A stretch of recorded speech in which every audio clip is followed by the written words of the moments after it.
Mitotony asa fanaovana gazety fa pejim-baovao hafa tanteraka kosa no anizantsika ny fotoana ny fampahalalam-baovao manohitra ny fitrandrana ao Somamana ny fiarahamonim-pirenena sy ny vondron'ny komina izay manamorona ny toerana trandrano amin'ity komina ity.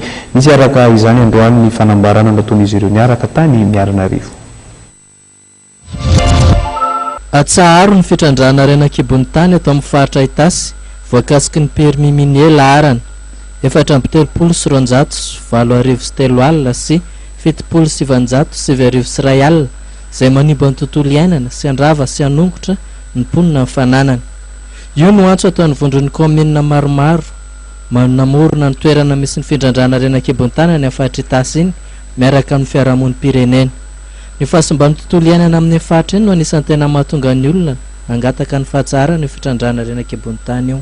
Raha vao mitrandraka amin'ny fitaovana vaventsika aty Itasy dikan'izay maty ny zanadandy aty tsy intsony zany landy gasy eto Madagasikara mitotra ny tatatry ino lakan'ny Fariny Itasy zay anisan'ny mampiakatra trondrobe an'Antananarivo ary anisan'ny tany mamokatra koa ny Itasy sopotra ihany koa fa nahoana no ho viraviraina tsisy fampidiniana ohatran'izany. Komina misy 5 no tena voakasiky ty fitrandrana Renakibony tany any faritra Itasy ty. Eranao moa amin'ireo komina ireo teo aloha teo fa androany kosa no nitondra fanazavana ny bentanana rehetra voakasika sy ny firaisamonim-pirenena. Efa tazana any amin'ny faritry ny komina Soamamana iny moa ny fitaovana lehibe toy ny camion izay ampiasain'ny orinasa Sinoa mpitrandraka.